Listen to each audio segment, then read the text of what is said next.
நடுவுல போதீங்கன்னா உள்ள போதீங்கன்னா போன்ல கொஞ்சம் ஓரம் வந்துருந்தா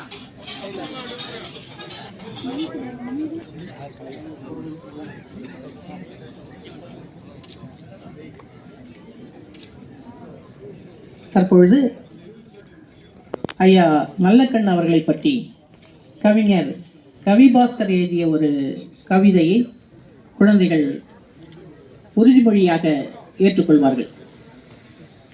அனைவருக்கும் வணக்கம்.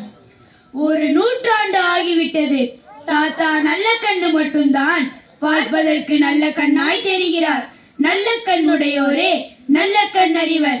காசு படிந்த தலைவர்களோடு வாழும் சாக்கடை அரசியலில் தூசு படிந்த மக்களோடு வாழும் தூய தலைவர் எங்கள் ஐயா நல்ல கண்ணு. இன்றைய அரசியலில் பலருக்கு ஒரே நாளில் சாயம் வெளிக்கிறது. தாத்தா நல்ல கண்ணு ஒருவருக்கு மட்டும்தான் ஒரு நூற்றாண்டு வரை அவரின் சிவப்பு சாயம் வெறுக்கவே இல்லை.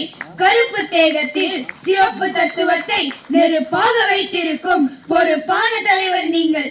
ஒரு ரூபாய்க்கு குச்சி மிட்டாய் வாங்கினால் அதை நாங்களே வைத்துக் கொள்வோம். ஏனென்றால் நாங்கள் சின்ன கண்ணு.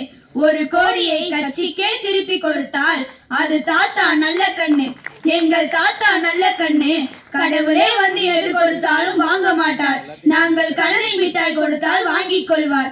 காந்தி தாத்தா நாட்டிற்காக அரை ஆடை துறந்தார். இந்த நாட்டிற்காக நல்ல கண்ணு தாத்தா முழு மீசை இழந்தார். அரசை கவிழ்க்கும் பொய் வழக்கில் காக்கி அரம்பர் தாக்கினர். உன் கருத்த மீசையை பொசுக்கினர். அவர்களால் உன்னிடம் முடியை மட்டும்தான் பிடுங்க முடிந்தது.